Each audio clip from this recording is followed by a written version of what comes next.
You're not stuck. You're actually grieving a past version of yourself.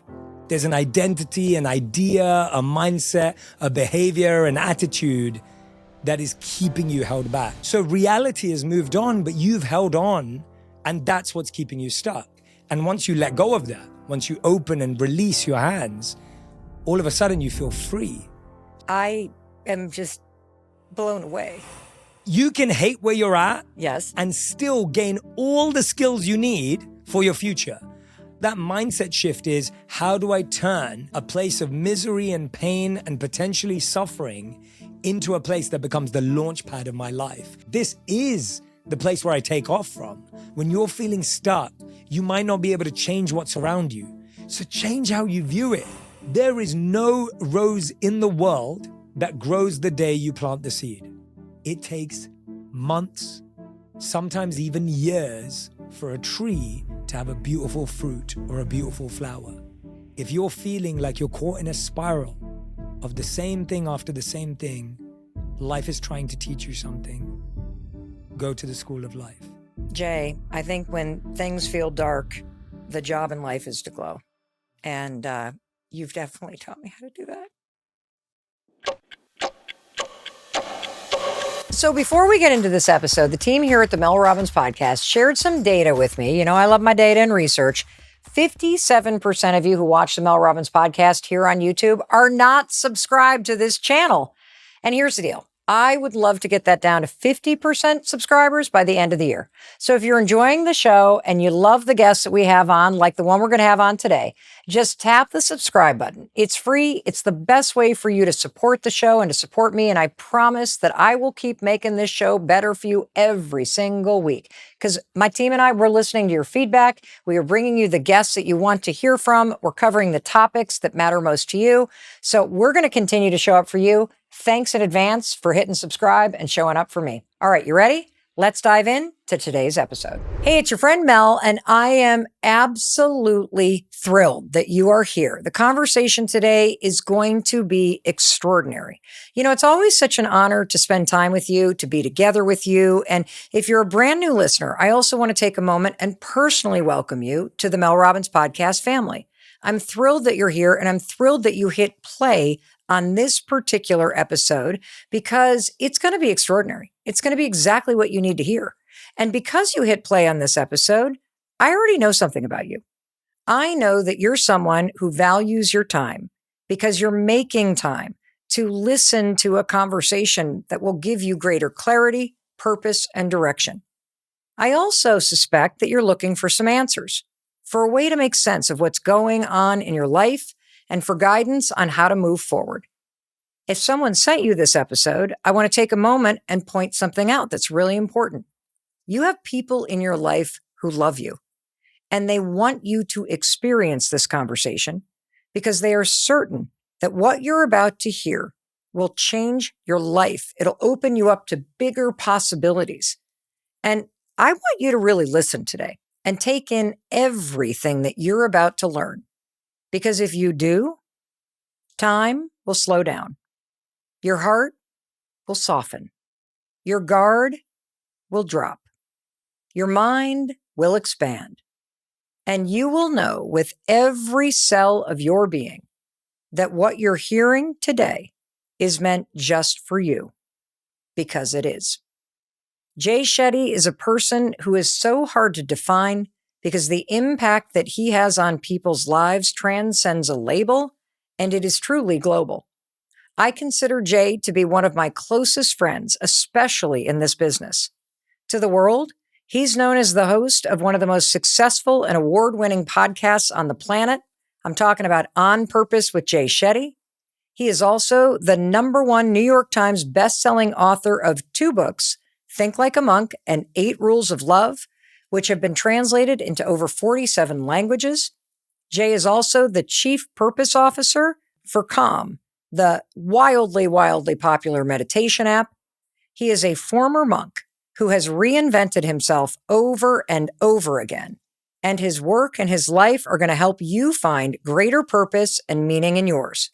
Please help me welcome the remarkable Jay Shetty to the Mel Robbins podcast.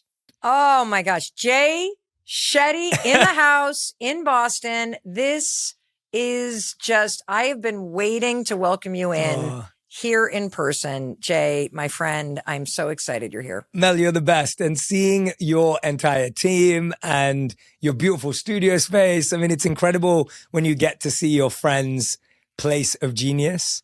And I feel so lucky to be able to walk into it today. And it truly is infused with all your energy. So it's so beautiful to be here. I'm so grateful to be on your incredible podcast, the way you've been serving and showing up for people and truly putting your heart there.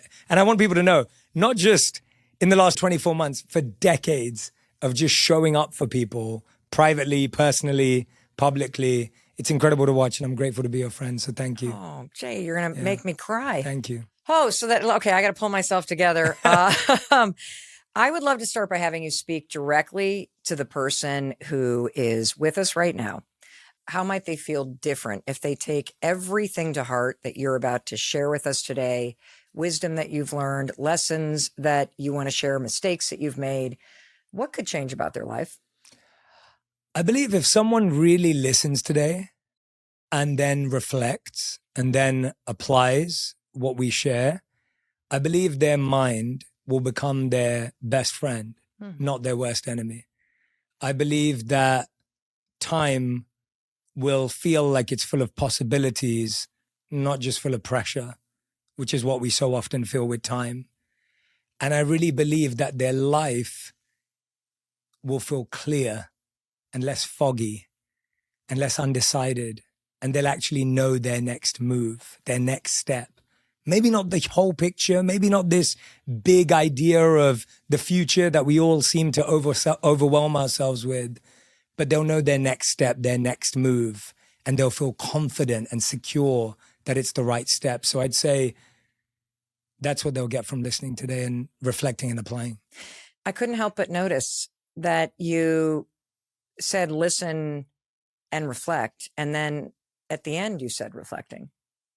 Why is that so important to not just listen and then do, but to actually take that moment and reflect?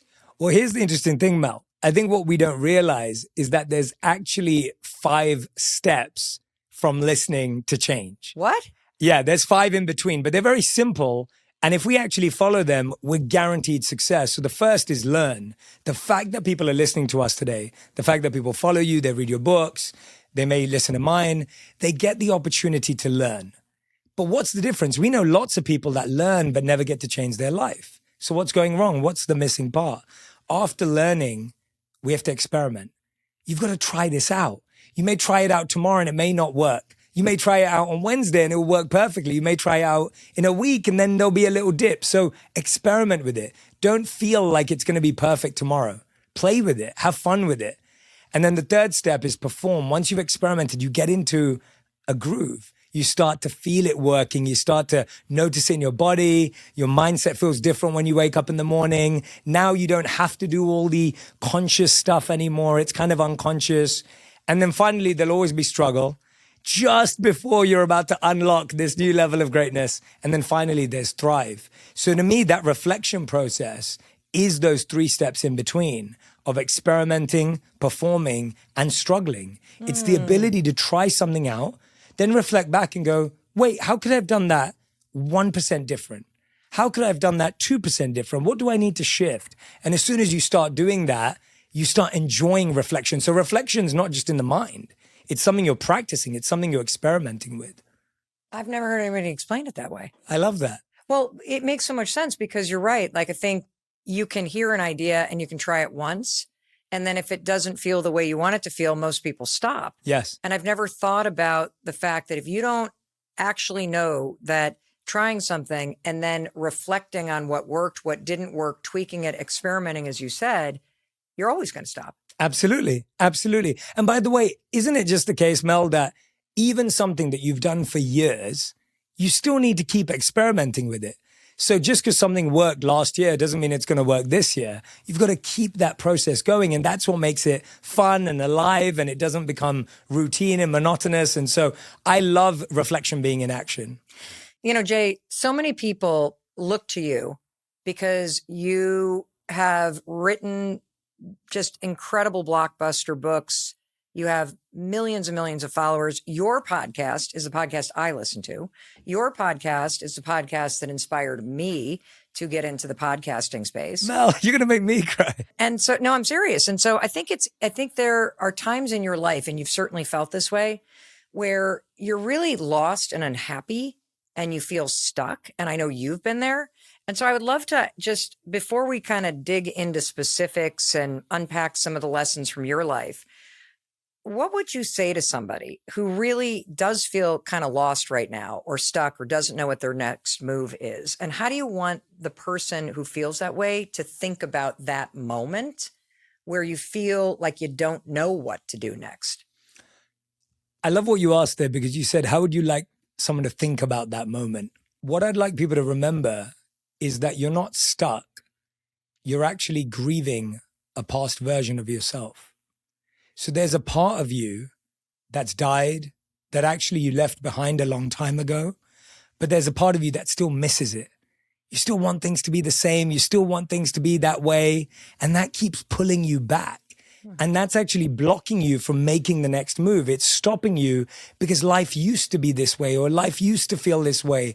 And so we're stuck, not because we don't know what to do next. We're stuck because there's a part of us that wants to hold on to what we have here.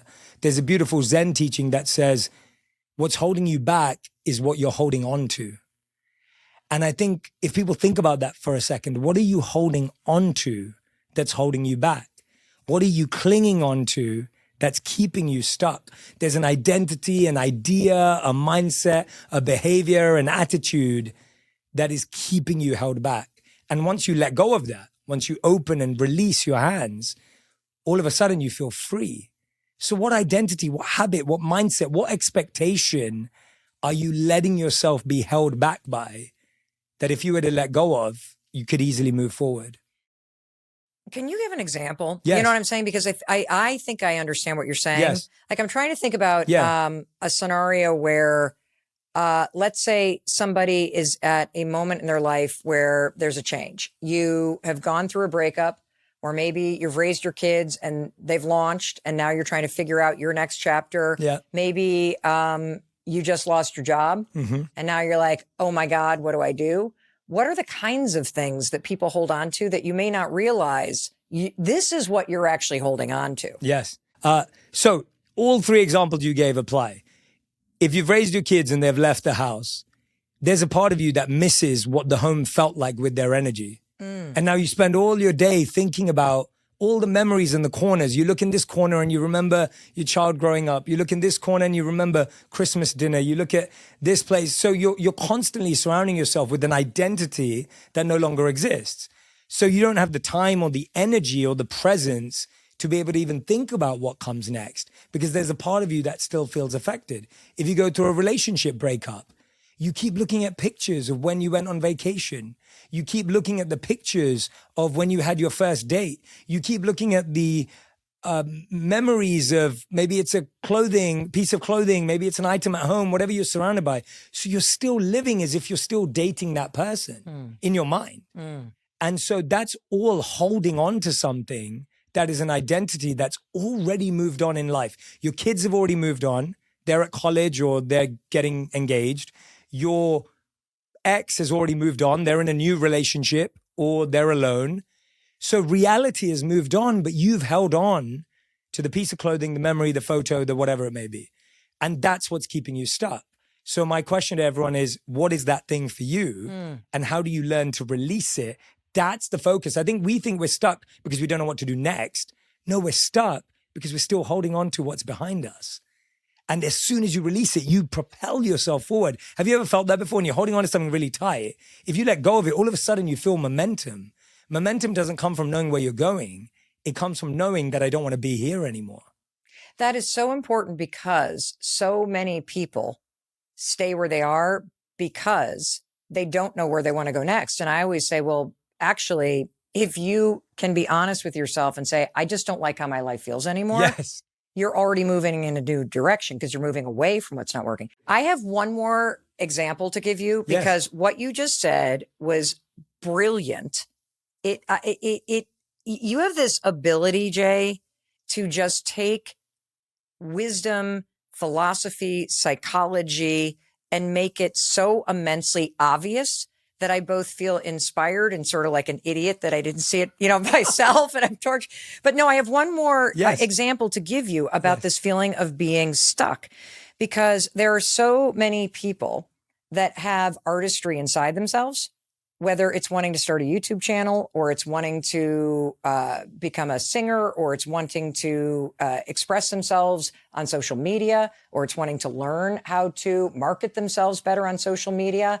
And yet there is so much resistance to putting yourself out there. And so in this paradigm where we're talking about holding on to something and grieving who you used to be, if somebody is actively fighting against their deep internal desire to start putting themselves out there in a new chapter, whether it's marketing a business or starting a YouTube channel or performing and singing on whatever it may be, what is it that you're holding on to?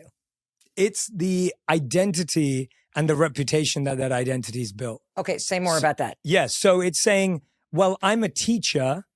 I can't be a social media creator. I'm a teacher. That's what my friends know me as. That's not what my students know me as. That's what my parents know me as. That's what my kids know me as. How can I be a teacher and be a social media creator? It's not possible. Oh, I'm a nurse. How can I be a nurse and a podcaster? That can't be the case. What do I have to offer? I'm a nurse. And by the way, that's what everyone in my social circle knows me as. So now if I record a podcast, they're going to look at me and think, wait, what does she have to say? What are you going to teach the world? Oh, I'm a mom. I can't be a mom and own a TikTok shop. I don't know how to do that. I didn't go to business school. So this is what we do. And the real reason is because our social circle has validated or at least approved that current position. Everyone in our social circle knows what that means. They recognize it and they understand it. As soon as we do something that people don't understand, we're scared that they're not going to like us. And as soon as we think they're not going to like us for doing something they don't understand, we leave behind what we love because we say, well, I can't do it if they're going to misunderstand me. I can't do it if they're going to dislike me. I have so many friends right now, Mel, honestly, that are scared to put out a video because they feel the pressure from their own friends. People are not feeling pressure from the world. People are usually not worried about the comments that will come many years into being a creator. It's the people around us that we're most worried about.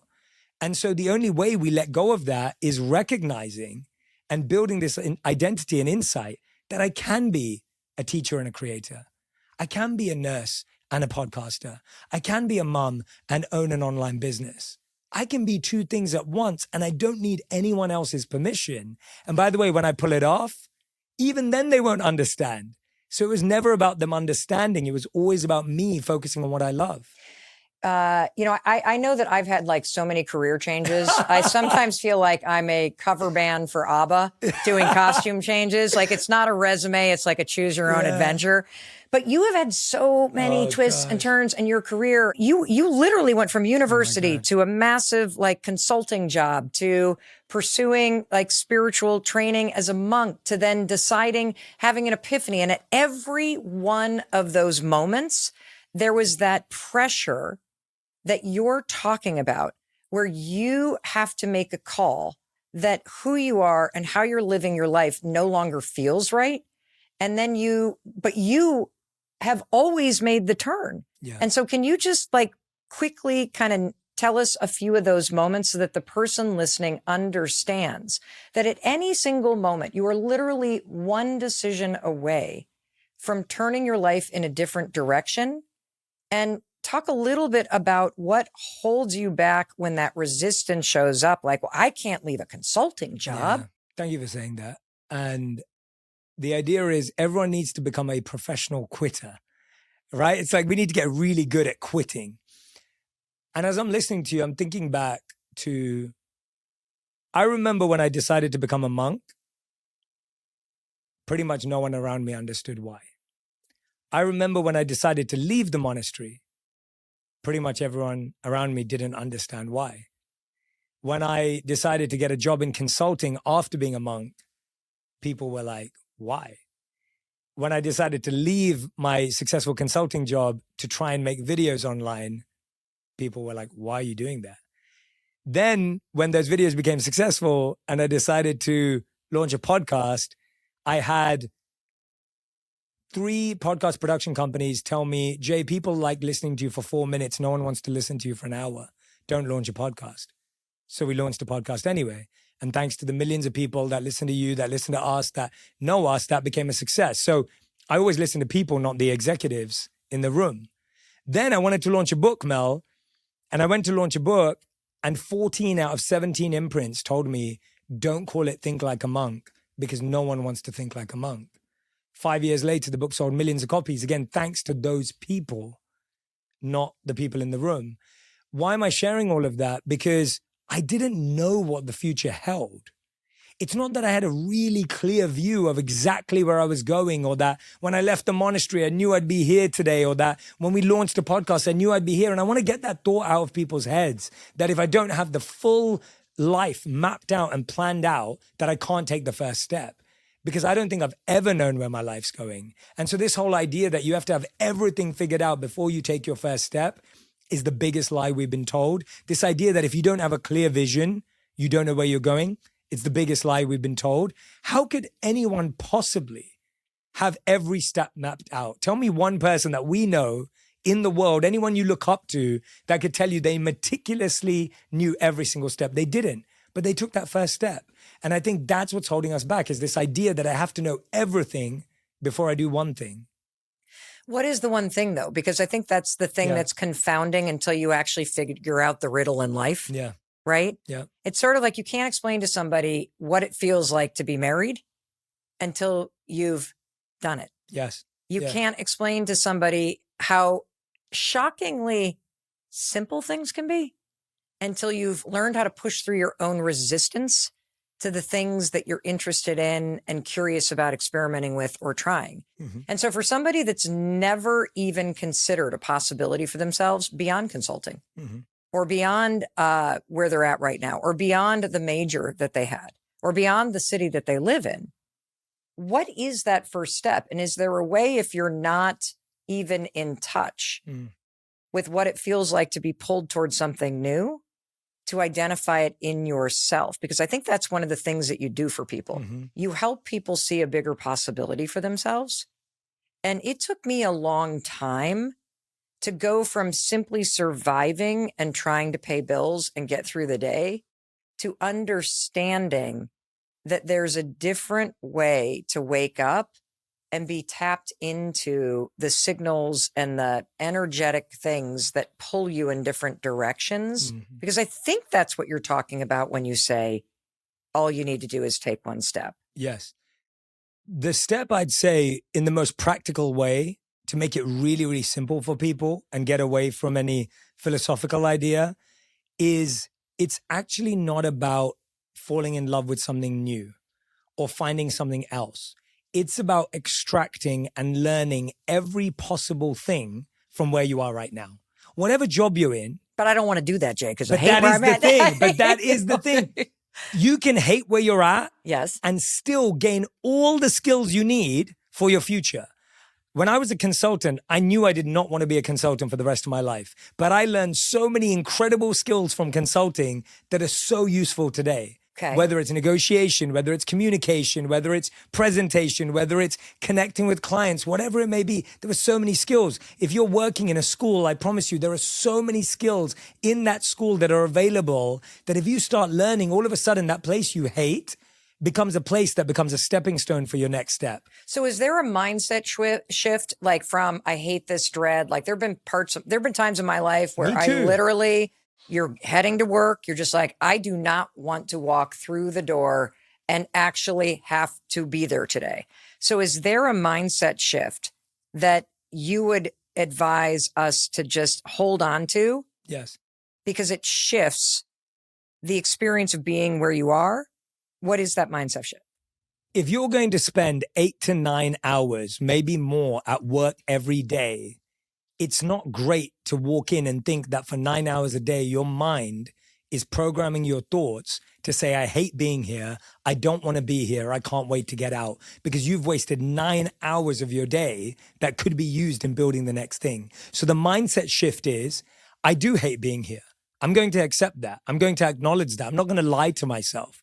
But I'm going to take everything I possibly can from this opportunity, because it is a part of my story. And it is such a powerful part of my story, because this only makes the story better. I'm going to learn from a place that I hate, and I'm going to learn everything I possibly can.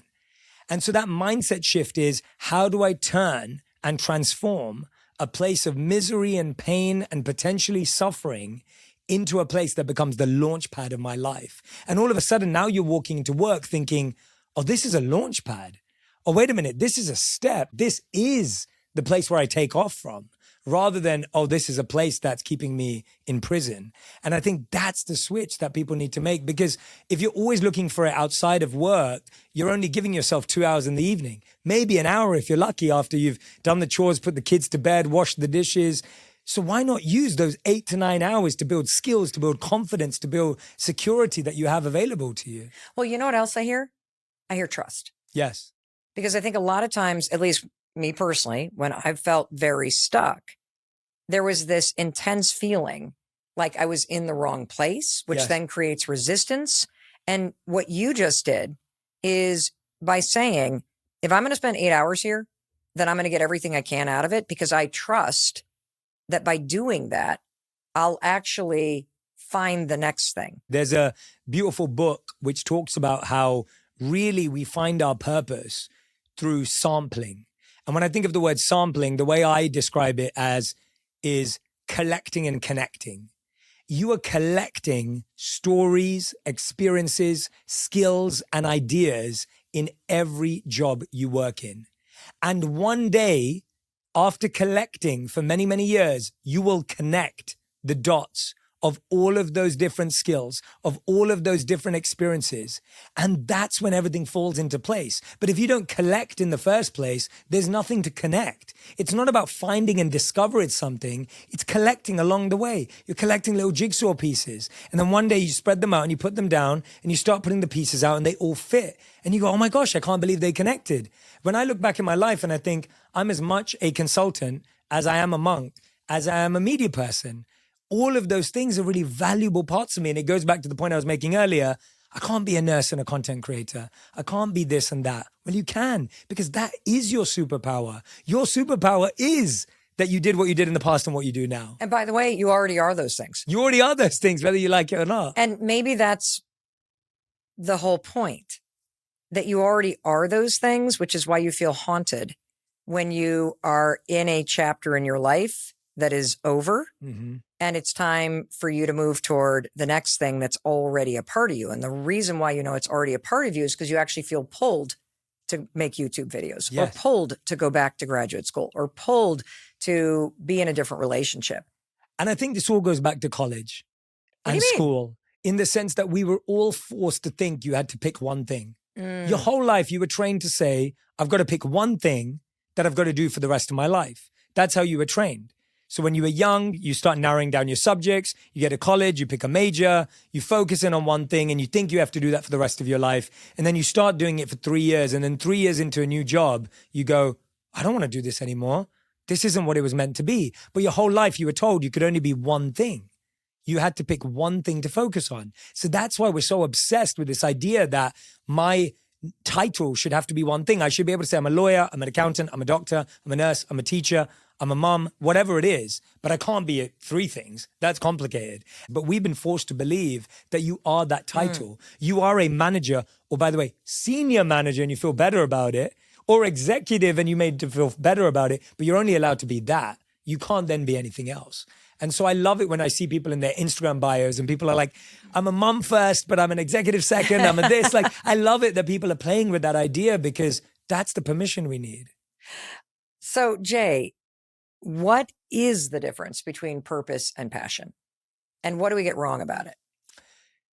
Passion is what brings you life. It's what brings you joy. It's what makes you feel like you're doing something exciting and exhilarating and thrilling. So for me, it's studying and learning and synthesizing. I could spend a weekend in a cave of books and never get out and make notes and study. That's one of my greatest passions in life. Your purpose is when you use your passion in the service of others. If your passion doesn't have a service element, if you don't use it to improve people's lives, if you don't use it to inform other people, if you don't use it to make a difference in someone's life, it's not a purpose. So let me give an example. If you're a photographer and your favorite passion in the world is photography, you love finding unique locations, you love capturing human emotion, you love capturing memories for people. As soon as you start doing it for others, it's a purpose. There you have it. It's that simple. It's not like you have to go on a whole charity trail and start taking pictures and giving them out for free. When you start capturing moments and you do it with that intent, it's a service. There's a beautiful study that I love from Amy Wrzniewski and her team at the Yale School of Management. So they went out in 2019 to research what they believed was the most difficult job in America. Any guesses, Mel? Psychologically or physically? Well, they just went out to think what was the most difficult job. Probably teacher. Yeah, that was up there. Or public servant. I don't know. All up there. The one that they decided on was hospital cleaner, because they believed that these people not only have to wash bed sheets, pillows, floors, toilets, plates, they have to wash up after people pass away. So it's a very heavy job. And also, you just finished cleaning a toilet, you leave, and now you got to run in and clean it again. It's not as simple as, hey, we did that once and it doesn't happen anymore. So they went and interviewed these hospital cleaners and they asked them what they did. And the hospital cleaners said, we believe we're low-skilled labor, in their own words. We wash toilets, plates, floors. They carried on and they found this whole group of hospital cleaners who didn't call themselves cleaners. They called themselves healers and carers. These healers worked the exact same hours as the cleaners. They worked the same shifts. They worked the same hospitals. They got paid the same amount, but they were happier, more purposeful, and more productive. So they asked them, why do you call yourself healers? They said, and this blew my mind, like every time I think about this, it really makes me emotional because it's so powerful. They said, we believe that a clean hospital is integral to the healing journey of a patient.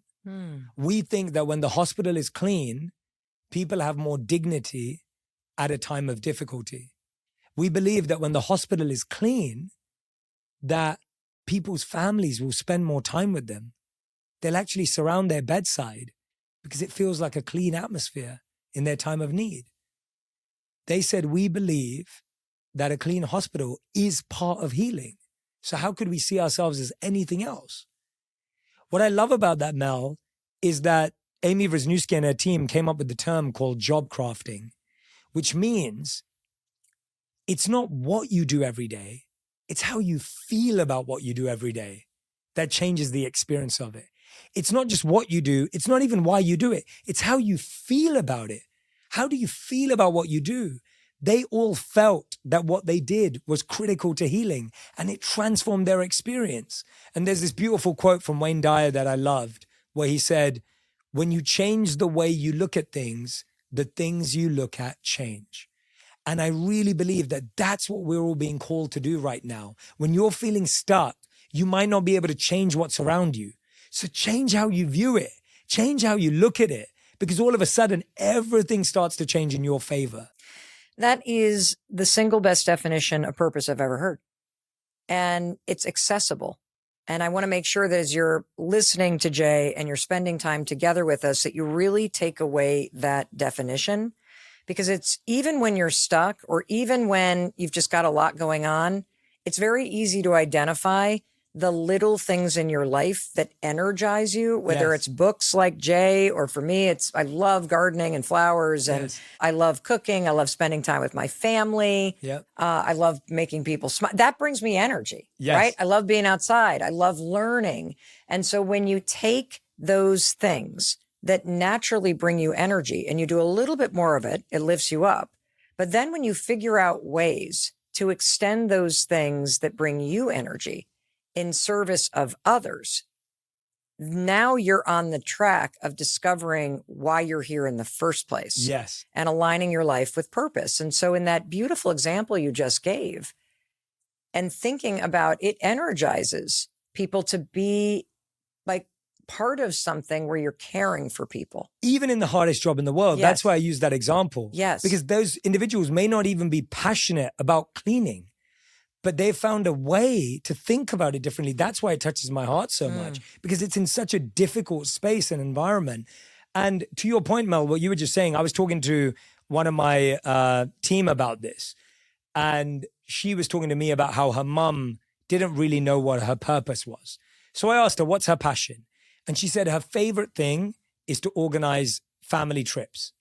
And so now her mum has started organizing family trips for not only her family, but the friends of her family and couples. And so she's a retired mom at this point in her life, but she loves planning trips. She lives vicariously through all of her kids and their friends and grandkids and whoever else it is. And that's what she does now. That's a purpose. Your purpose doesn't need to be this big thing that you have to go and change 1 million people's lives or 1 billion people's lives. If you can do that, that's beautiful. But that's not what a purpose is. A purpose is not defined by scale. It's not defined by the amount of people you reach. It's not defined by doing something big. Your purpose doesn't have to be your job. It doesn't have to be something you dream of doing every day. Your purpose is simply using your passion in the service of others, in the smallest of ways, in the simplest of ways. And it brings you so much joy. And by the way, it also gives you validation for something beautiful that you do. We all want validation. We all seek it. And I want to just normalize that, because I think people feel bad for wanting it. But we all need to feel wanted and needed and loved. It's part of being human. But the problem is when you become someone you don't want to be, or do something you don't want to do to get validation. Whereas when you get validated for using your passion in the service of others, there's no greater feeling than that. You know, I want to give an example, because I feel like one of the mistakes that I made for a long time when it came to, quote, discovering my purpose, is that I thought it was one thing. And it's actually everything. Yes. And so when we moved to Southern Vermont, and I remember feeling very stuck and in a new chapter and isolated and needing to like meet all new friends and build community, that I learned of this flower farmer. And her flowers it was near the end of the summer and into fall, and frost was coming, and it's dahlias, and you need to dig them up. I know I'm getting really geeky on flowers. And the frost was starting to hit, and it was an entire field, and they were all going to die. And I felt this like ache, because flowers bring me energy. I don't know why. I tracked down the person who was growing the flowers and found out that they had had a health issue. And so I organized a bunch of women that I had recently met to help this person dig up the tubers. That is an example that has nothing to do with career. Yes. It has nothing to do with my life's mission and all the things I do for work. It is a small example Yes. of how I took something that energized me and used that energy that's authentic to me in service of someone else. And that small example is an example of how you can infuse a sense of purpose in your day-to-day life in really small but deeply meaningful, important ways. Yes. Yes. I love that. And it's so true. I'm thinking about Radhi. When Radhi first moved with me to America, she couldn't work here because she was on a spouse visa, and until we all got all that sorted out. And Radhi wasn't always the writer of a New York Times bestselling cookbook. Like, that's a very recent iteration of her life. Well, when we became friends, Jay, so, you know, like you and I have been friends for a long time. Yeah. And we are extremely supportive and fond of one another. Our spouses know each other. But when I first met you and Radhi, she had not launched this part of her life. Absolutely. No social media. Nothing. No content. Yeah, exactly. And so obviously we remember her like that. Yes. She isn't like that to the world now. But I remember when we moved to LA, Radhi would just be really sad when we'd be driving around and see the homeless situation. And she always loved cooking. Like, she was always a fan of cooking. Since I've known her, she's been an amazing cook. She would literally just cook and deliver meals. She'd get involved in food distribution programs in the area. She'd go and find out and talk to communities of how she could help. before she made any content, she was just out there doing that.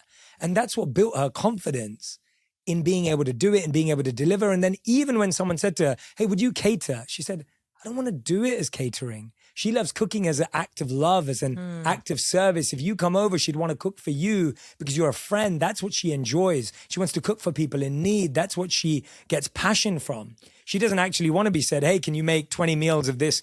That's not actually what brings her joy. And so you can see how your purpose doesn't have to be your job. Your purpose doesn't have to be big. Your purpose doesn't have to get you followers. Your purpose doesn't need to have social media. It doesn't need to have any of those things. And actually, if you start without all of those things, you'll build more confidence, more self-worth, and more joy that then if you want to do any of those things, they'll happen naturally. They'll come as a byproduct of that infectious energy you feel and that I've seen Radhi feel. Well, I want to come back to two themes and highlight it. You know, one of the things that you said is it's not about imagining the thing out there. It's about really stopping and listening and reflecting on what Jay is sharing with you about the fact that there's something that's already bringing you energy, that when you do it, it just brings something out in you. Yes. And then finding ways to do it in service of others. So if you take the example of your wife, she's focused on cooking as an act of love. It's always been a creative expression. It naturally energizes her. And so she used that to lift herself up in a new chapter of her life. She found a way to be of service. And the amazing thing about life is that when you align yourself with the things that naturally energize you, and let's come to a second thing we've talked about, Jay, trust that where you are is somehow in service of where you're meant to go. Follow the energy and follow how you serve others and sharing that energy. And that is how you actually start walking in the path that is meant for you. And I just want to point out that not only is she a New York Times bestselling cookbook author, but the name of the cookbook is Joy Full. Yes. As in Full. Yes. Because you're full of her fabulous vegan cooking. And so she didn't start cooking and serving people in LA because she's like, I'm going to write a cookbook one of these days. Yeah, exactly. She did it to lift herself up at a moment in her life where she was stuck. Yes. And where she was moving to a new place. And so it's so important to understand it's not the thing that you're imagining. It's the energy in you, and it's the ability to shift your mindset and trust that if you leverage that positive energy in service of others, it always, always, always points you where you're meant to go. Yes. And people will say to us, but I don't know what I like. I don't know what gives me energy. I hear that a lot today. You do. Yeah, where it's like people are just like, I don't know what gives me energy anymore. I'm kind of numb to it. And I think the point is not to find this big, bright light of energy from something. It's this small, tiny voice. It's been ignored for so long that the way it shows up within us isn't always this big, loud scream. It's this quiet little whisper that just says, try this, give it a go. It's not this big calling. I think we think about callings and what we want to do is this big, bright light of information and a sign. Signs are small. They're whispers. They're quiet. And I think if we just lean into that, it may just be the little voice in your head that says, you love organizing birthdays. Why don't you just organize a couple more birthday parties this year? Oh, you're really good at event planning. Why don't you help your friend with their wedding? Oh, you know what? You're really, really good at writing. Why don't you just write a quote every day, right? It's that little voice. So just follow the whisper. Do you think that your life, if you look backwards, also provides answers for what energizes you? Because I think it's a very important point to validate that we are at a moment in time where the research bears out that over 80% of us are living in a state of chronic stress. Yes. The feeling of being numb is very, very common right now. And probably a sign that you're actually mentally well because there's so much chaos and overwhelm and stuff. But so validating that, and even if somebody turns inward and doesn't quite feel it, are there other things that someone can do that you would recommend to help access that if you're just at a point where I am so spent, I don't even know myself anymore? Yes. I promise you, and I really mean this, and I want everyone to really internalize this as I say it. You are already successful at something. It's just so easy to you that you don't think of it as success. There's something that comes effortlessly to you. Maybe you graduated college with flying colors. Maybe you take care of your kids in the best way possible. Maybe you're just incredible at showing up for your work colleagues. You already are extremely, incredibly successful at something, but because it's easy for you and natural for you, you don't think it's a skill. So look back at your life and look back at all the things that you've done beautifully. You showed up for your friends at college. You helped your colleagues through a tough time. You've already been doing that. You just don't know what that looks like because you think that's what a good person does. And it is what a good person does. But on top of that, it is value that you've been adding all along the way. Look at the clues, look at the footprints, look at the steps behind, and don't take them for granted. Most likely, the things that you don't value because they're simple to you are the things that the world is looking for. Radhi's cooking skill is something that comes really naturally to her. She's worked on it, but it's natural. She didn't value it. She didn't realize what a superpower it was. So Jay, for the person who's listening, who's now scanning their life and thinking about what they're good at, and they're coming up with nothing, what is your advice? Here's my number one piece of advice. Pick 3 people from your past.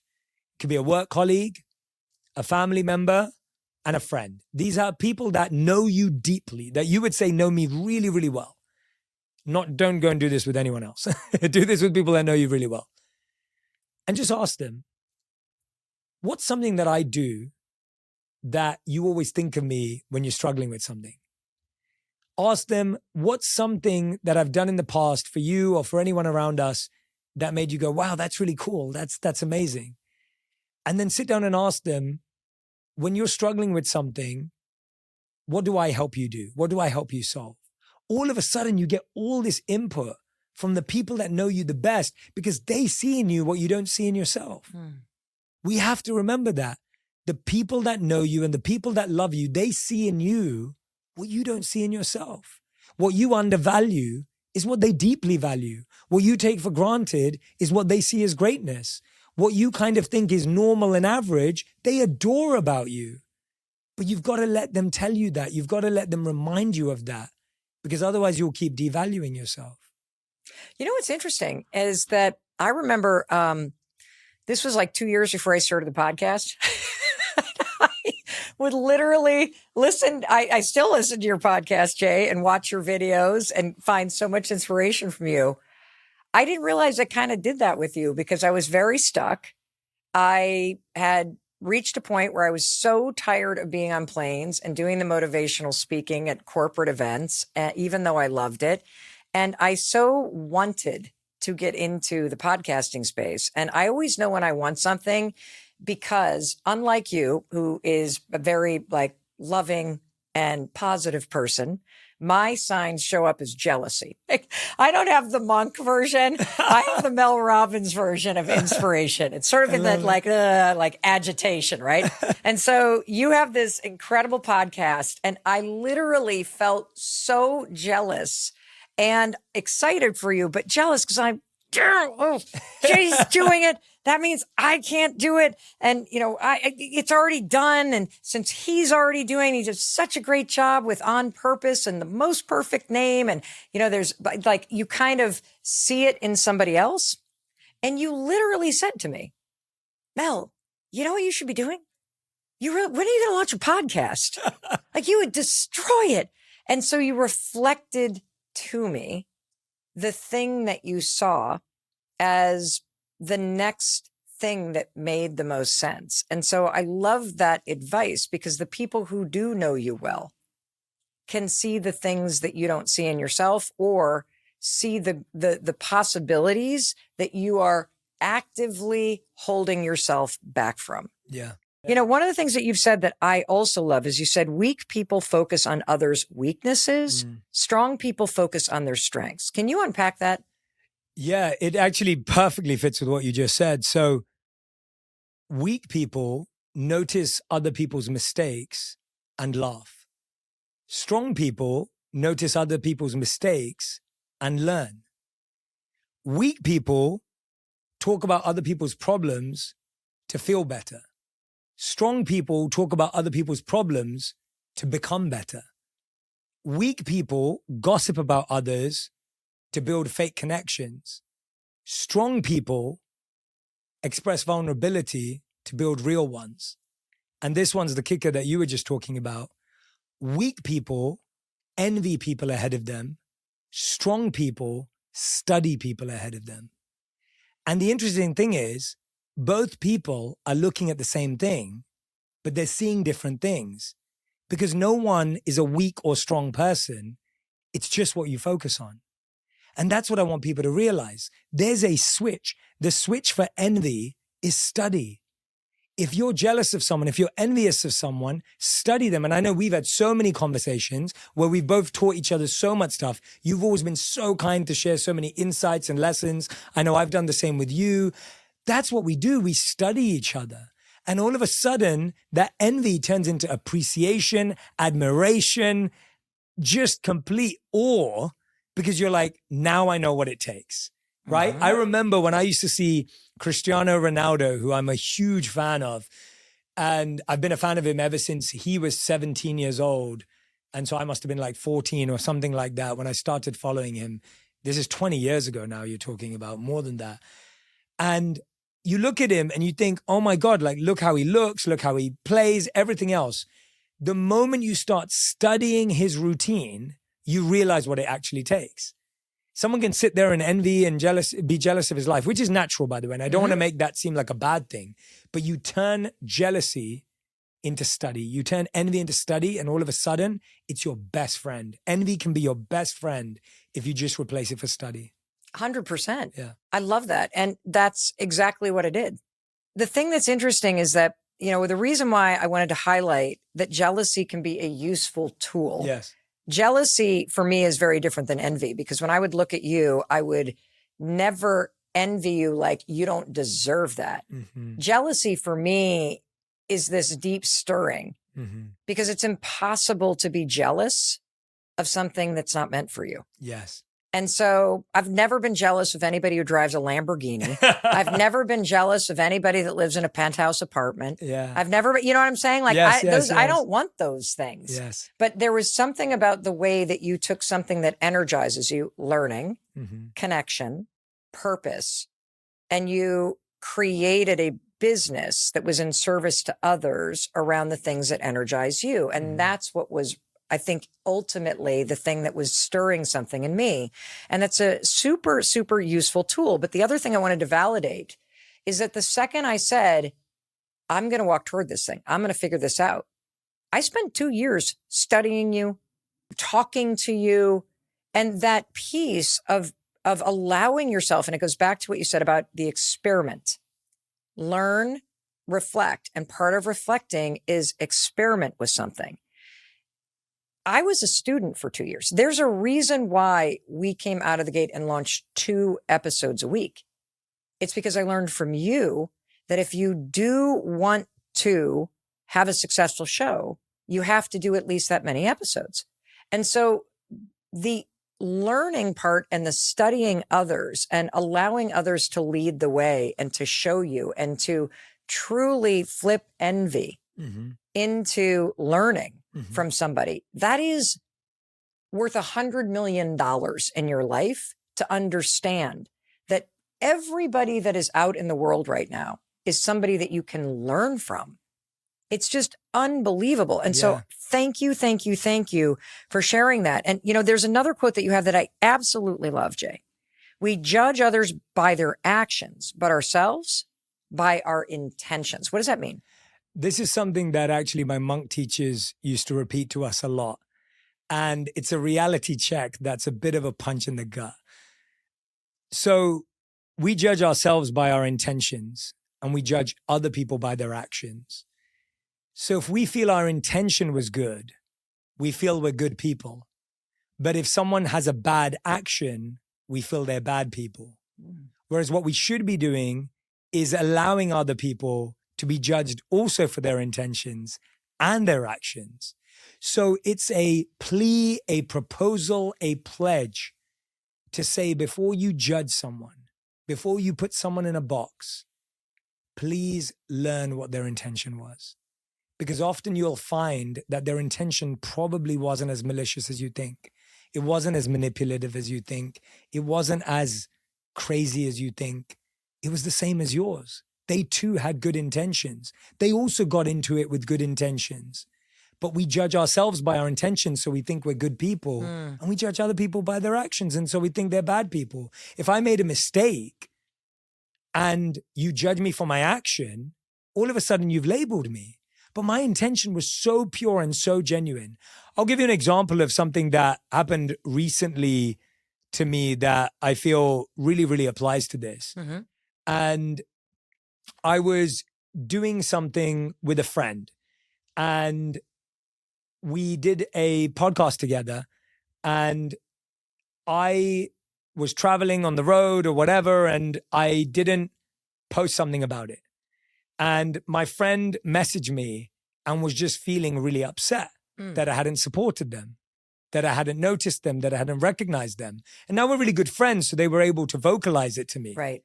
But if we weren't, they would have immediately judged and thought that I had some ulterior motive or some agenda. And the truth is, I'm so disconnected from my social media in the sense that I don't post. I'm not there. I'm on the road. I try and stay off my phone for most of the day. And all of a sudden I was thinking, wait a minute, if they judge me for my action, it looks like I don't care about them. It looks like I don't value them. It looks like this isn't important to me. But my intention was, I love you. You're one of my favorite people. I'm here to help you in whatever way possible. And I just think about the amount of friendships we'd save, the amount of relationships we'd save if we just learned to judge people for their intentions, not their actions. Do you have like a little trick? Because my like emotions and pettiness can just flood me. Like I've never had training as a monk, Jay. So I would imagine like your sort of engine doesn't rev as high as mine, but it is so easy to see friends out together and then immediately judge them for their actions, that they're excluding you, that they must be talking about you, that now they're closer than you are to them, that it means something, it means you did something. And then, of course, you respond to all of that emotion. We are so fast to assume. Is there anything that you do or that you recommend that people do? Mel, there's this thing, I don't know if you've heard of it. It's called the let them theory. Jay. Sorry, I had to. I was waiting for you to, which is really good. There's let them and then let me in it, and it works perfectly, which I genuinely believe it's amazing. But to answer your question, I'll be honest with you. When it's people that I know, I tell them. I really believe it's important to tell people. I check in with them. I ask them. Because if I know you, if our relationship means I can't ask you the question, then it's a weak relationship. If I ask you the question and we have a great conversation, now our relationship is strengthened by it. We actually got closer. A hard conversation should make you closer to the person. A hard conversation should not make you further away from them. Say that again, Jay. If you love someone and they say they love you, a hard conversation should bring you closer together. A hard conversation should not push you away from each other. If you're scared to have a hard conversation with someone you love, that means you're not that close. Dude, I think those are the hardest people to talk to, though. Yeah, but that should be the easiest person to talk to because you should be able to have a safe space to raise it. And so if I'm close to someone, if it was me and you, I would call you up. And I actually trust we'd have a great conversation because of it. I know that. I actually believe that if we ever had anything like that, which we haven't, and I would call you. But what I find is if you can't call the person, I would just think about, this is the second part of that statement. My monk teachers would always say, instead of judging people by their actions, judge them by their intentions, and judge yourself by your actions, not your intentions. Oh. Think about all the stupid things you've said, you've done, and got wrong. And all of a sudden, you start to recognize, wait a minute, if someone judged me for that, I'd feel pretty bad about it. That doesn't define me. That's not who I am. And all of a sudden, when you have that reflection, it flips the entire statement. Wait a minute, that can't be who I am, and that's not who they are. Amazing. Here's another thing that you said recently, Jay, that I love. Someone out there would love to live your worst day. What does that mean? We're really quick to forget that the day we're living today is a day we dreamed of 10 years ago. Maybe not in a complete picture. Maybe you have the family you always wished for. Maybe you're on the career path that you've worked really hard for. Maybe you're sitting in the home that you couldn't even have imagined living in. But there's a part of your life that is exactly the life that you wanted. Not all of it, but there's a part of it. And when you forget that, you lose out on recognizing you're already living in the dream and that you already have the power to create that future dream because you've already done it once. So you have to remember that where you are today is what you wanted yesterday. And what you want today, you can create tomorrow because you've already done it once. But we forget it so quickly. I have to remind myself all the time, Mel. I was driving to one of my friends' homes the other day. Mm-hmm. And this is a friend that I used to grow up watching on television, watching their movies, listening to their music. And they've become one of my closest friends in life. And I had to pinch myself. Now, we've been friends for like 7 years. I had to pinch myself to be like, do I know what I'm doing? Like, I have to go back to being at the beginning of that journey because otherwise you can take anything for granted. It's like you get to the top of a mountain after a long hike and you look at a view. You can get really familiar and bored of that view really, really quick unless you recognize the challenge it took, the steps you took, the person you saw on the way up. You have to sit there and remember all of that. But the memory does this weird thing where it just forgets it. As soon as you achieve something, you forget how you dreamt of achieving it. As soon as you get somewhere, you forget how once upon a time, you couldn't even imagine getting there. Where you are today is what you wanted yesterday. And don't forget how you got there because that's the hidden secret of how you get to the next place.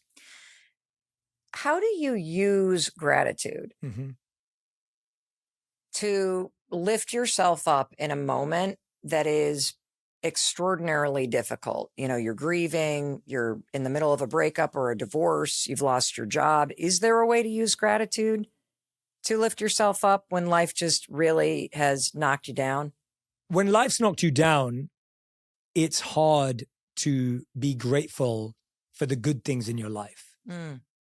And it's sometimes bad advice because someone's just lost a marriage, lost a family member, whatever it may be. So there's the time for grieving, of course. Absolutely. And that's the mentally healthy response to have the avalanche of emotions. But if you're going to be grateful, you sometimes have to do a counterintuitive practice. Instead of being grateful for what you have, think about how your life would be without something. I find that to be the greatest thing for gratitude.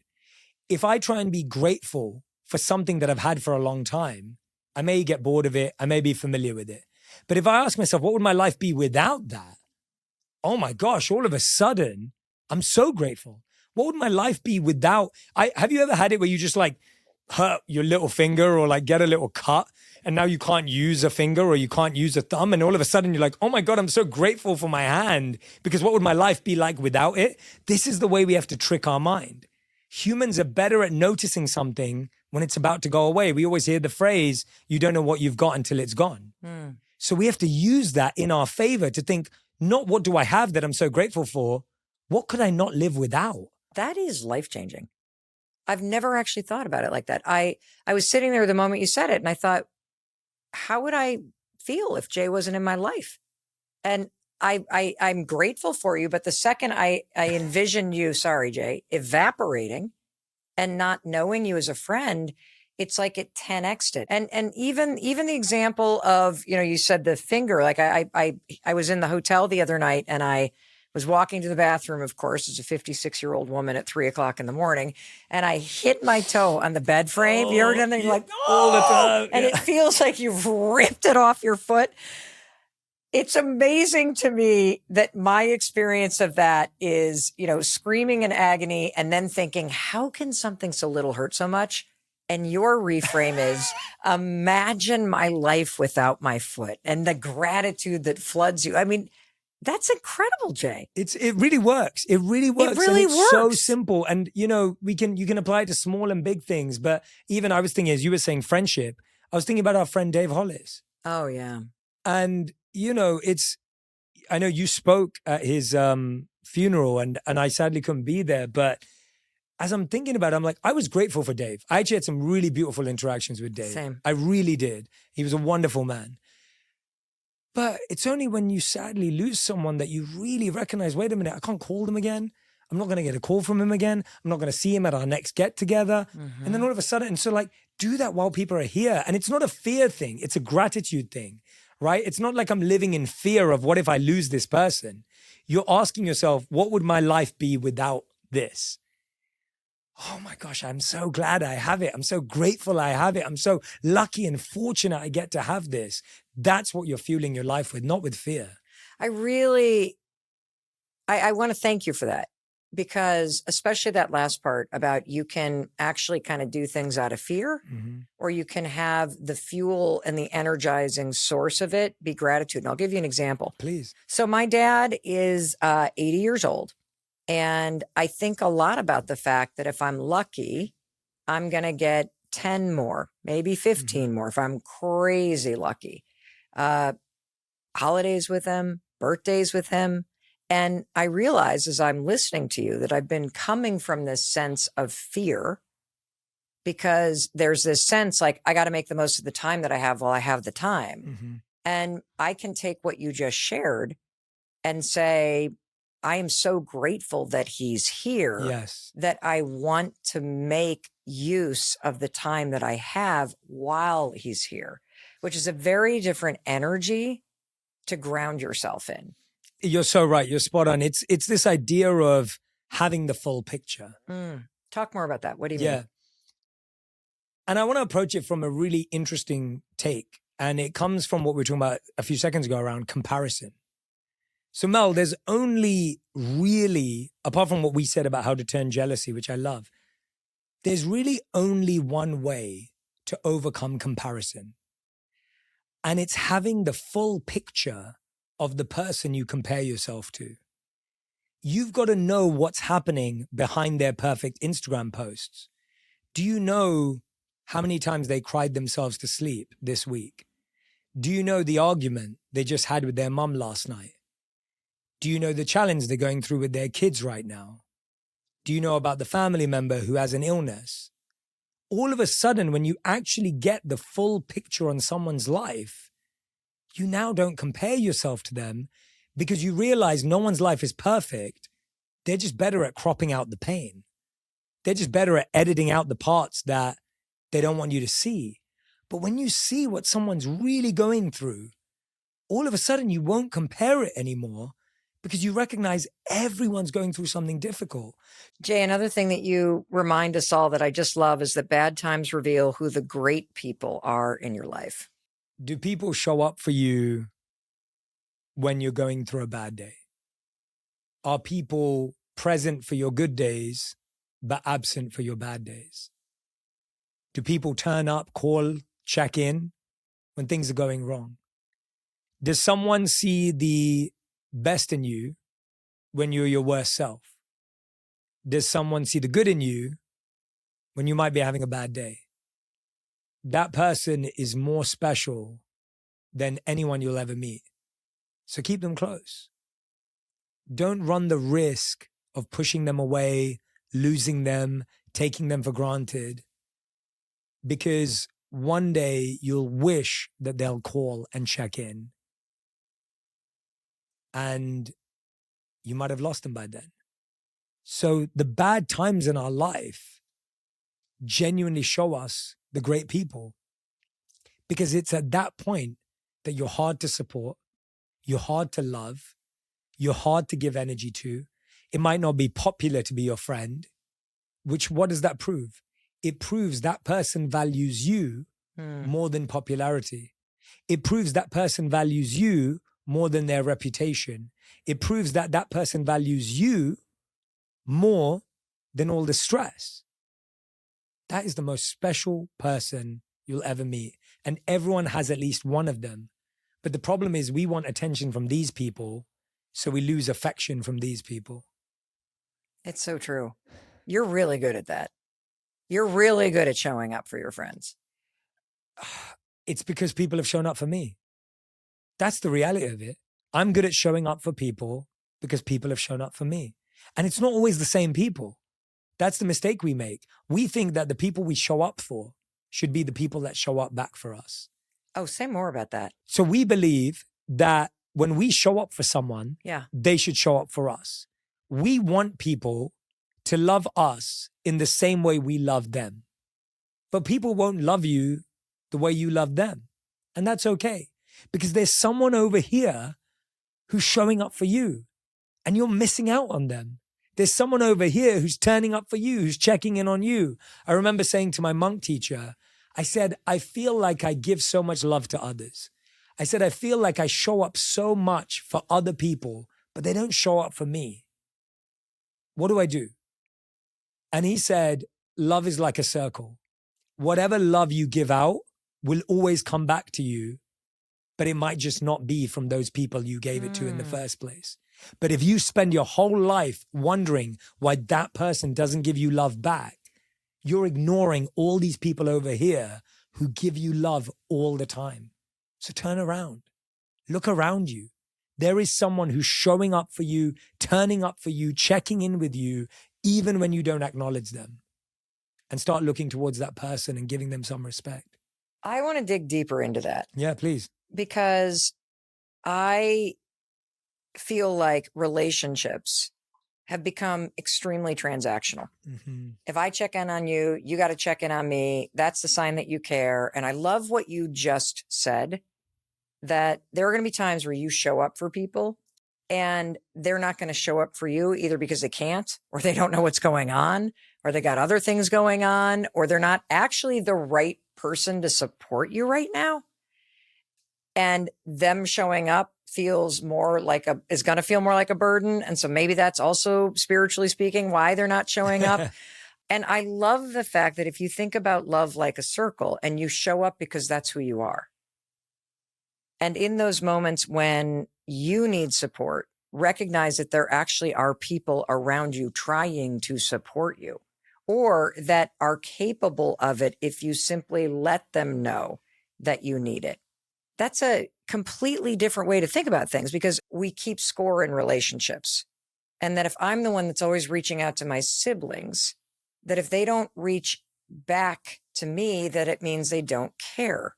Mm-hmm. And sometimes it actually just means that's not how they express their love. Yes. And that the thing that you're seeking from them actually is going to come from a friend. And if you're keeping score in your relationships, you're actually the one that's going to destroy them. Yes. Can you dig into that with me, wow, Jay? Wow, that's powerful, Mel. I love what you're saying, and it's so true. It's the first thing we have to ask ourselves is, did I show up for you, or did I show up for you, for me? What do you mean? If I'm showing up for you, then I don't need you to show up back for me. But if I showed up to prove to you that I showed up, now I need you to show up back for me to prove to me that I did the right thing. It's almost like an insecurity of I'm doing it because I expect you to do it back, which is what you said at the beginning. It's transactional. If I do something for you and I don't expect anything back, that's called love. If I do something for you and I expect it back, that's called a transaction. That's business. That's a contract. I don't want to have a contract with someone I love. So why would I be measuring them based on how they do the exact same thing back for me? If you think about that, let's say, Mel, I organized your birthday party because I love organizing birthday parties. Does that mean you have to organize my birthday party to show me you love me equally? What if you didn't organize my birthday party, but you called me when I had a really tough day at work and you checked in with me and gave me some great wisdom and insight? Is that equal? Or actually, do I see that as not equal because you didn't spend 7 days or 7 months planning an event for me? Now, are we counting time or are we measuring emotion? How do you value two? I can't value you based on the hours you put into our friendship. Let's say that I was struggling something and you sent me a text. But when you were struggling, I called you up. Does that mean I care more about you? Or was that text just perfect for what I needed? We're measuring these very immeasurable things. Are we counting days, hours, months, emotions, laughs? What are you going to keep a score on? And so I think we're keeping a score on things that you can't measure. And this is one of the limits I have with the love languages. I actually don't want you to love me the way I want to be loved. Wait, what do you mean by that? I believe that if I want you to love me exactly the way I want to be loved, I'm actually limiting how much you can love me because you have something to offer me that is different to what I even know I can receive. So if I say to you, Mel, the only way you can show me love is gifts because that's what blows my mind. That's great. I do like gifts. But guess what? What if your best way to offer love is acts of service? What if your best way of love is quality time? Now I'm going to miss out on the greatness you have to offer me because I'm going to say, I only want you to give me this. What if you wanted to give me the world? And I said, just give me a gift.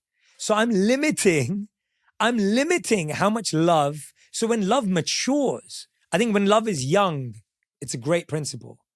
But when love matures, and by the way, me and Radhi have been through this. When I met Radhi, I was that guy. So I love gifts. And I had to do a lot of unpacking as to why I love gifts. Why do you love gifts? It's because my mom couldn't always be there for me on my birthday. We couldn't spend quality time. She was working. She was the breadwinner, but she always got me that one gift. I'd come home and the Power Ranger would be wrapped up there and I'd unwrap it and I'd have so much joy. So when I met Radhi comes from a family where quality time is the gift. They don't really give each other gifts, which to me, when I first met her, I was like, this is bizarre. Like, what is wrong with all of you? And this is ridiculous, but I remember the new iPad mini was out and I'd kind of hinted to her that I wanted this iPad mini. Anyway, I unwrapped my gift on my birthday and it's an Asus. I was like, I wanted an iPad mini. Who gets someone an Asus? And and it sounds ridiculous, but I'm telling it because of how ridiculous we can be. And she literally said to me, she was like, oh no, but I asked my family and they said this one's got better specs and it's actually better than the iPad and it's better resolution. I was like, but I wanted the iPad. And I'm telling this story because Radhi and me learned as our relationship developed that Radhi had so many beautiful ways to show me love and she turned up in so many amazing ways, but I would ignore all of them because I didn't get a gift on my birthday or the gift I wanted on my birthday. And I think so many of us are ignoring the amazing ways our partners, our kids, our parents show up for us because they don't show up in exactly the way we want. And here's the point. No one will ever love you exactly how you want because that's your job and that's God's job. We will wish, wait, want, every single week, month, and year for someone to love us in a particular exact way, and they will always fail us because that was your job. It was never theirs in the first place. That was God's job. It was never theirs in the first place. So open yourself up to the limitless love that people show up. Maybe your partner makes you coffee in the morning. Maybe they're the ones that make the bed. Maybe they're the one when you're on the road to check in with you and order something to your hotel room. Maybe they're the one that reminds you that you forgot your glasses or your wallet. Maybe they're the one that remembers to put the dishes away. Whatever it is, they're doing something and it's love. They may not say I love you. It may not look like I love you, but it is. And by the way, when you tell them, hey, you didn't get me this one thing or you didn't say this one thing, they're thinking, how did you miss all of the other things? And guess what? You discourage them from loving you. You don't encourage someone to love you by telling them you're disappointed. No one's going to give you more because you made them feel bad. People love you more when they see you noticed all the little things they did. And all of a sudden they feel inspired to give you more. Jay, it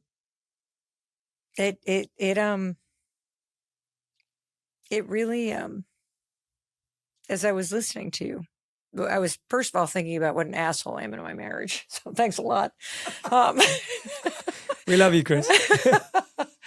Because I so saw myself, right? And then, Me too, by the way. yeah, and then something extraordinary happened as I was listening to you. And that is, what a shame that most of us are so busy looking for the one way we expect to be loved that we miss all of the love that is around us and available to us that we don't let in. And what an opportunity to have a shift and really change the way that you see life, you see relationships, and what you open yourself up to. If there's one thing from that perspective and what you learned about yourself and what you learned about what's possible, that being loved the way you want to be loved is your job. It's God's job. It's the universe's job. It's not somebody else's job. And I would say learning how to allow in other people's expression of love is a huge opportunity for you, whether it's your friends, whether it's your parents, whether it's, your kids, your partner, everybody. Like, how do you do that? Especially if you've been a first-class asshole like me and you've just been like, you didn't do it this way. And I thought, nobody texted me on the thing and nobody checked in on, we're so focused on what's not happening that you're blocking what actually is. And then you just keep preventing it from being an experience that's available to you right now. Yeah, thank you for sharing that. And by the way, I feel the same way too. It took me so many years of unpacking to understand why I was so fixated. But the way I think about it is, the person that texts you when they don't want anything, don't forget that person. The person who calls you when they don't need anything, don't forget that person. The person who comes over and swings by just to chat, even when you're busy, don't forget that person.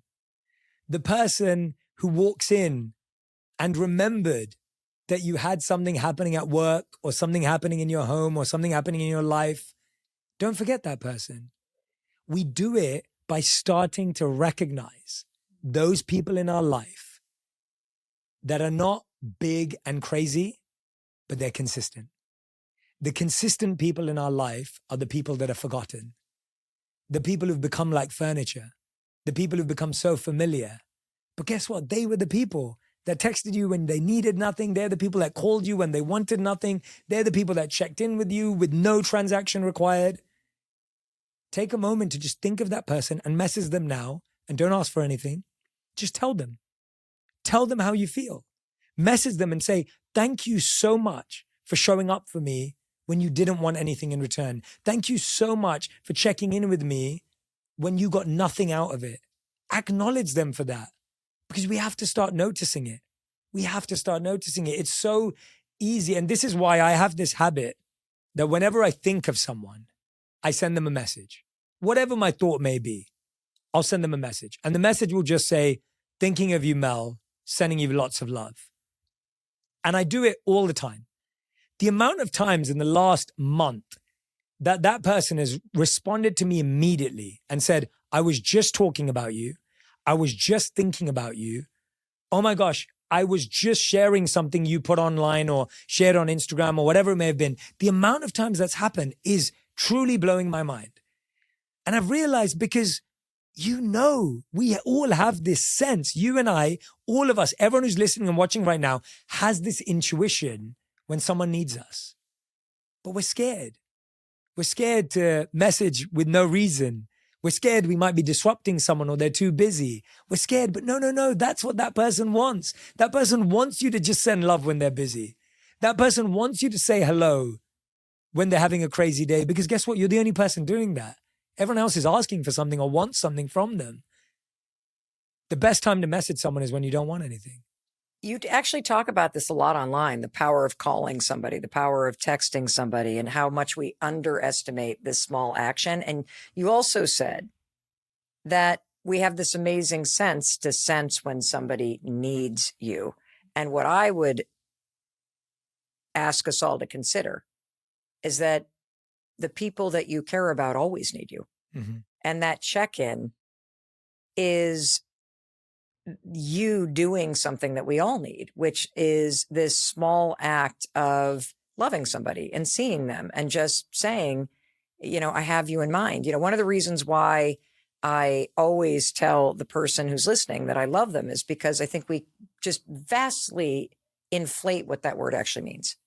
And to me, when you look at the word love, it's two things. It's you admire something in someone else, some quality, some characteristic, something about them, and you consider them, you have them in mind. Mm.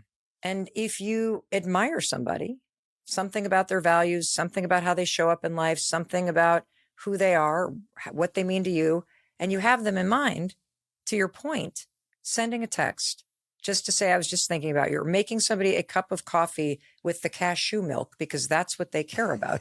That's actually an act of love. It is.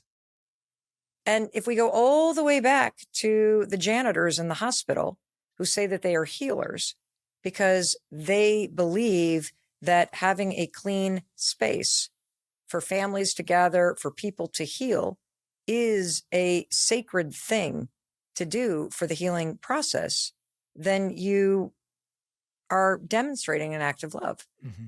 How do you think about love? How do I think about love? Such a beautiful and big question. Because I feel like, we're coming out of this conversation about how we block it. Yeah. Because we're expecting it to be expressed in a certain way. Yeah. And that it is all around you. Yeah. And you're a person in my life that you show up that way. I mean, there's what you do, which is your job. And the things that you are doing that is in service of the world, but it's not who you are. And my experience of you is somebody who is the expression of love. Thank you. You're so sweet. That touches my heart.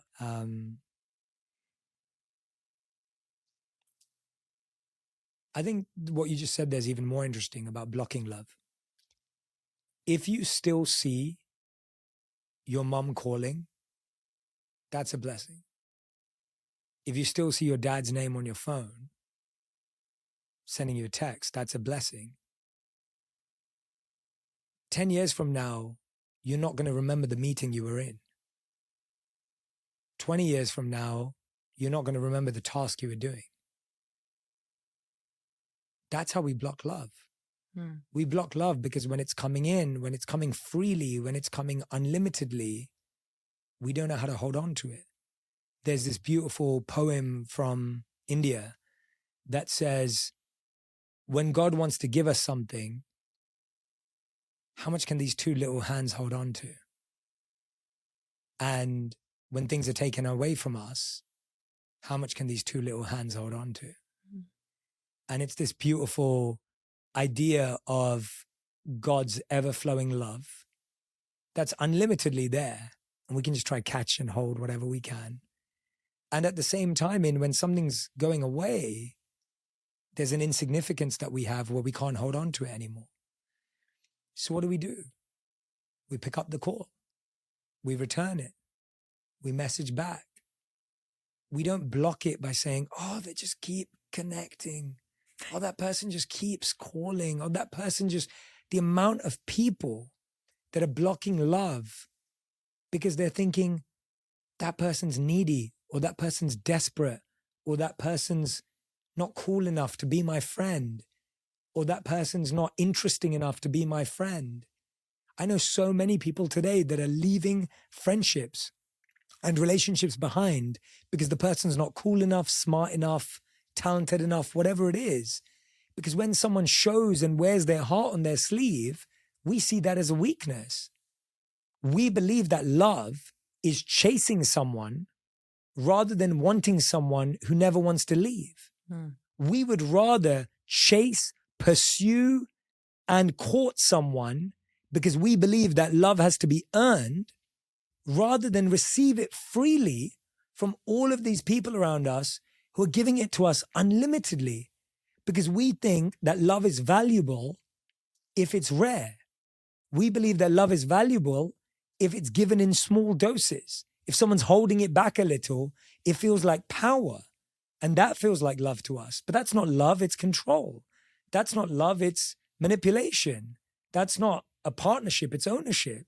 So if you're looking for a relationship, love should just flow freely. Love is not measured, it's not calculated, it's not counted, it's not some algorithm, it's not a number, it's completely a free-flowing energetic force. And it is in your life, it is flowing within you. You are made of it. You are actually made of it, and it is flowing freely within you, to you at all times. It's why you are alive. But if you block it, it's like when the sun's out and you turn the blinds down. The sun is freely showering its rays onto every single home. The sun does not discriminate. The sun will freely give its sun to everyone. But if you put the shades down, you're blocking it. Don't do that. There's so many people that feel isolated and lonely, Jay. If somebody's listening and they're like, the shades are down, Jay, and there aren't people in my life, what is one thing somebody can do that recognizes that the shades are drawn for whatever reason? How do you start to crank it back up and let all of that is available to you, friendship, love, connection, possibility, hope, all of it? What's one thing that somebody could do? Be that person. Be the person to text someone love. Be the person to call in and check in on someone, even if they don't check in on you. Be the person who goes and helps someone with their groceries because they need it. Be the person who goes and gives love to others, even if they're not feeling it back. Because that's the beautiful thing about love. Love is not only experienced in receiving, it's experienced in giving. That's the most phenomenal thing about love, is that when you're giving someone something special, you feel love just as much as they do. Sometimes we feel it even more than when we're receiving something, right? There's this feeling of when you've done something for someone you love, there's a joy in it. You think about it. You said you love gardening. Gardening is the best analogy for this. There is no rose in the world that grows the day you plant the seed. There is no plant in the world that grows the day you plant the seed. It takes months, sometimes even years, for a tree to have a beautiful fruit or a beautiful flower. And it takes a particular season. Now, if you planted that seed and said, why don't I have a fruit today? It wouldn't make sense. I'd look at you like you're crazy. But that's what we do in love. We plant the seed today and we want the fruit, the flower, and the shade today. And the deepest form of love is something that Emerson said: plant trees under whose shade you do not plan to sit. And that's what you do. You are helping so many people that you probably don't even know. Hopefully they'll get to meet you one day and tell you, Mel, I really hope that you get to hear it. But there'll be so many people who never do. But you're not doing it for that. You're doing it because you're happy for trees to just exist so that other people can get fruits and flowers and shade. So let's not sit here and plant the seed today and expect to eat the fruit today. It doesn't work that way. Plant the seed and keep planting the seeds. And you will find decades from now, there'll be someone who comes to you 25 years from now and says, you did this one thing. I love calling my teachers.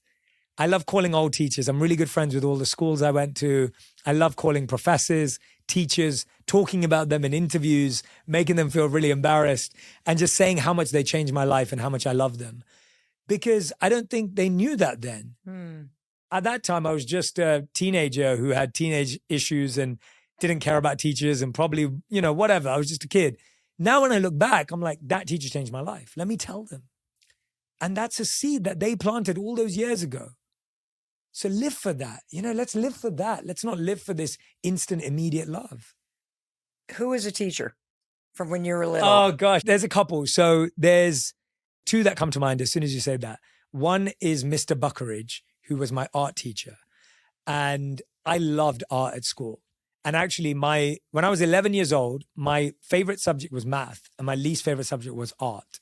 And when I went to high school, my favorite subject was art and my least favorite subject was math. And art I fell in love with because of this teacher. There was something beautiful he taught me, and I really owe this to him. Every time I presented a piece of work, he'd say to me, "Why did you do it?" And at that time, I didn't have an answer. I just did it because it looked good. It looked cool. My answer was that basic. Yeah, they look good together. The colors match. Oh, this looks cool. It looks trendy. And he'd never be satisfied with that. He'd say, "Why did you do it?" And he kept asking me that. And in the beginning, it would annoy me. It would annoy me so much. It'd be like, "God, come on, it looks good. Who cares? Just give me an A." Like, you like the look of it. He loved how it looked, but he wasn't satisfied with that. He'd say, "Why?" I believe he's the reason I became such an intentional person. Because he didn't allow me to place one color or dot or shape next to something else if I could not explain why. So today, if you come to my home, you come to my space, everything from the moment I wake up to what I see, to which book is by my bedside, to what quote is next to my work desk, everything is meticulously, intentionally planned out because he never allowed me space to just do something because it looked good. And that is the biggest gift he's given me because my life is so intentional. And he gave me that. He was an art teacher. I didn't know that at 11 to 18 when he was my teacher, but I look back and I know it now. Oh my God. You're making me think of a teacher that I wish was still with us. He was my middle school and high school math teacher. I loved math. Mr. Core, Glenn Core, he was a military guy. So he had a crew cut and he always wore those like short sleeve collared shirts and he had the protector and the glasses and the whole thing. And God, did I love math. And he would always call people up to solve problems on the chalkboard. And I can feel him like handing the chalk to me, right? And so you would like solve the chalk things and then he'd coach you through it and then we'd talk about the problems. But he had this thing that he would do where if somebody started to struggle or get frustrated or feel really stupid, he would turn to the class and say, "What do I always say?" And we would all recite back, "Perseverance wins." And he would take his chalk and he would write in all caps, "Perseverance wins." And they would underline it. And then we'd be like, exclamation, exclamation. Oh, I love that. And it's true. It like seeped into my pores. And I think more than anything else that I, yes, planted seeds, but just kept going. That perseverance wins part of just don't quit. Like that's part of it. It's just you're always, if you open yourself up to learning, to experimenting, to all of the abundance that is available to you out there, eventually it comes. I love that.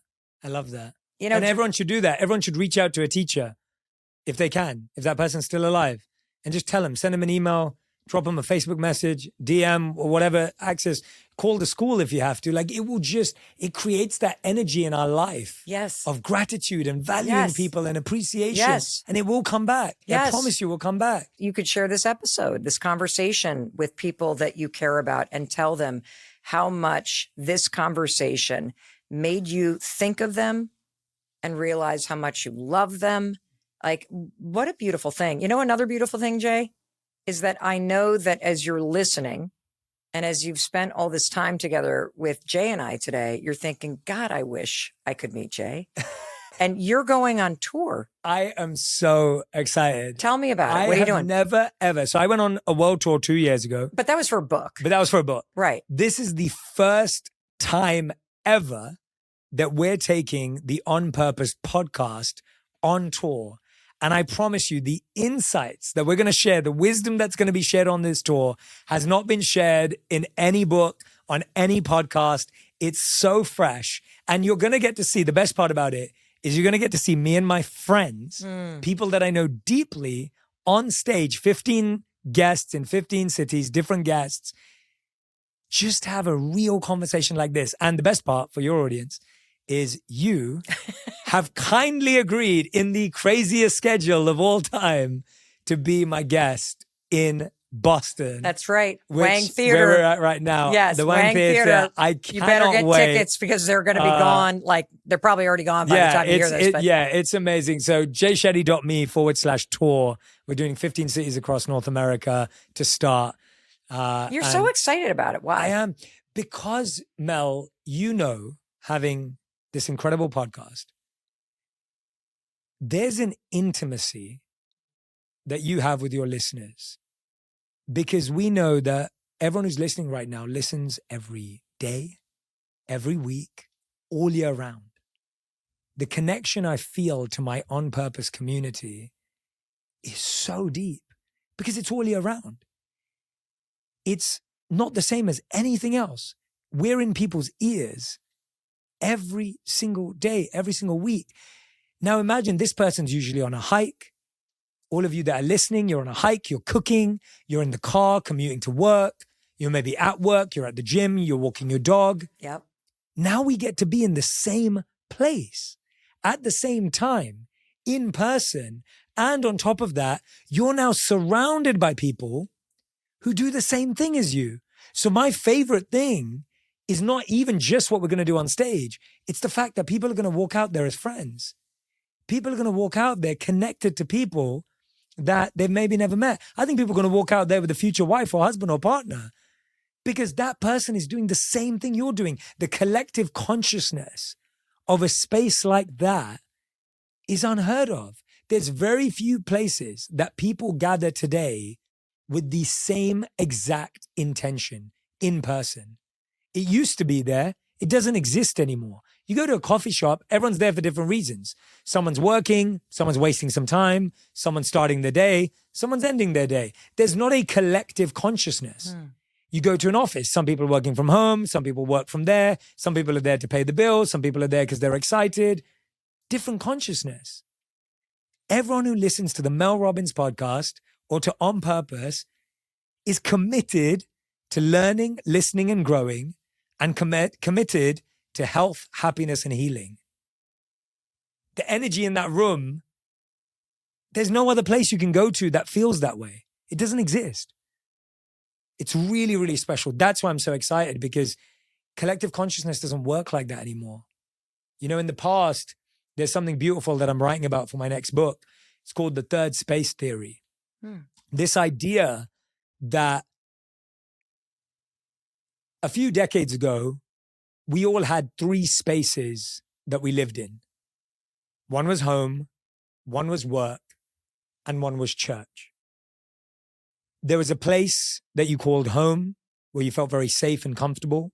There was a place that you called work, which was very productive and effective. And then there was a place that gave you the vision to reflect back on who you were at home and who you were at work and how you could be better. Slowly, as time went on, that third space disappeared. So we had home and we had work. Because of the pandemic, work disappeared. So now we only have home. So at home, we eat where we're meant to sleep, we sleep where we're meant to work, and we work where we're meant to eat. The energy of home has become so complicated that we don't know how to find a productive energy, how to find a connected energy, how to find a safe, calm energy. We've lost that.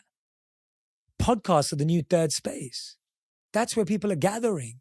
But what if we can turn that into a place, a physical space where you can gather, where people come to listen, learn, to reflect back on their life, to want to be better, to support each other. And so there's such a need for us to do these things. And I'm so glad you're going on tour. People can come and see you as well. It's so needed right now. I love how you just laid that out. It's true. It's like the three legs of the stool, two of them are gone. Yeah. It's why everybody's so wobbly and trying to find their balance. And, I'm also excited because when you have these conversations, I always think about that I'm taking a walk with you as you're listening. And that today we have invited my dear friend, Jay Shetty, on this metaphorical walk together on the road of life. And, I was curious, Jay, you've shared so much, you've poured into us with such just grace and wisdom. And, I knew this was going to be extraordinary. I am just blown away by the impact that this will make in the person's life who's listening, the impact it's made in my life, how it has truly brought us closer. I'm so excited for all the things that you're working on. If there was one thing that you want the person who's listening to do, just one thing, the most important thing to really focus on, coming out of just how generous you have been with all of us.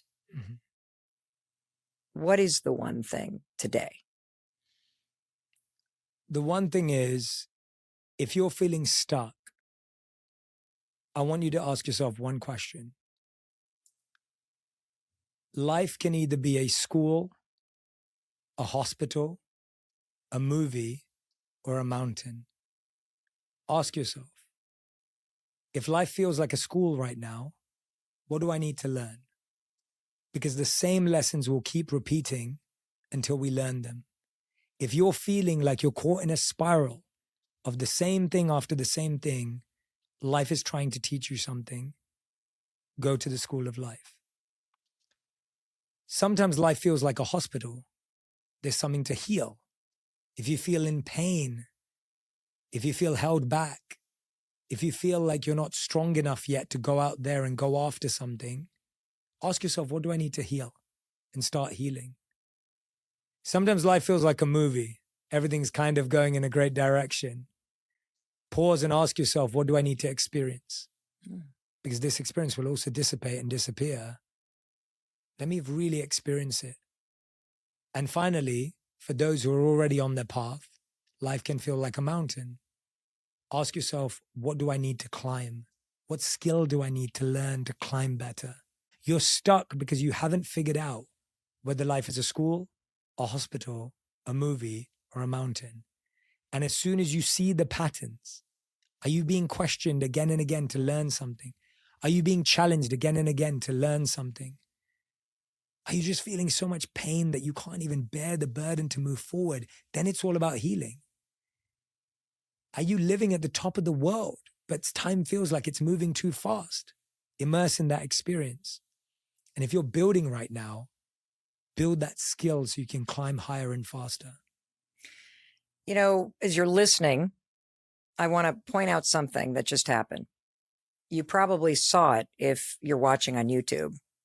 As Jay just shared that with you, what has been a wildly dreary and ugly day here in Boston shifted, and sunlight came streaming in and lit you up like a spotlight from above. Did you feel that? You know what? You're more present than I am. I was so locked in. I didn't feel it until you said it. And I looked over and I'm like, wow, it shows how present you are. That's beautiful. I love that. Well, I was hanging on every word and I realized I'm in the movie and I really want to be present and experience it. Jay Shetty, what are your parting words, my friend? My parting words, I'm so grateful to you, Mel.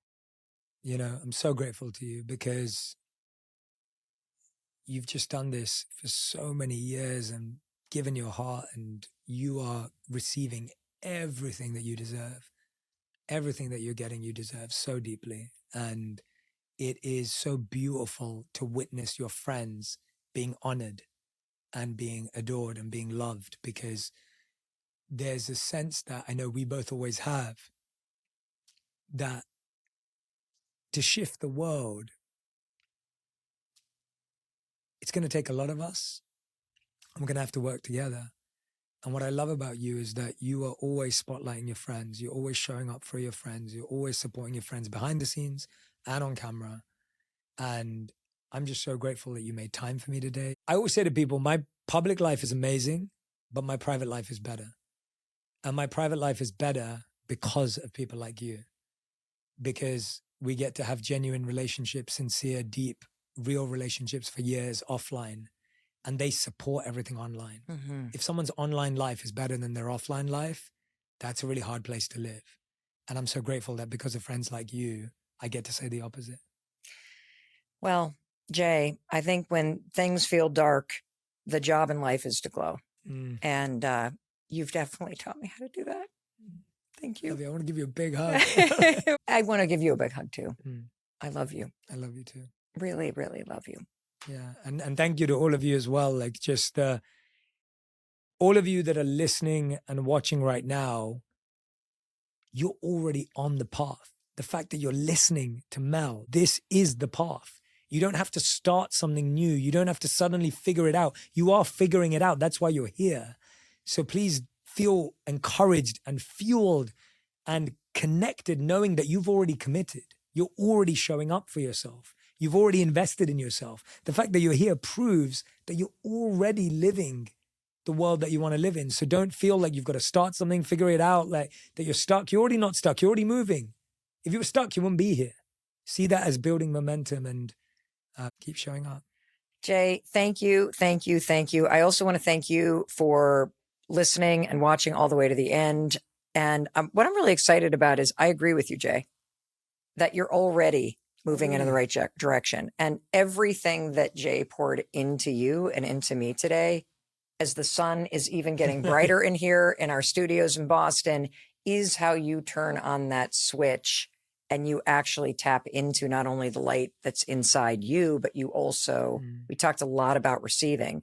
That is a skill that I had to learn.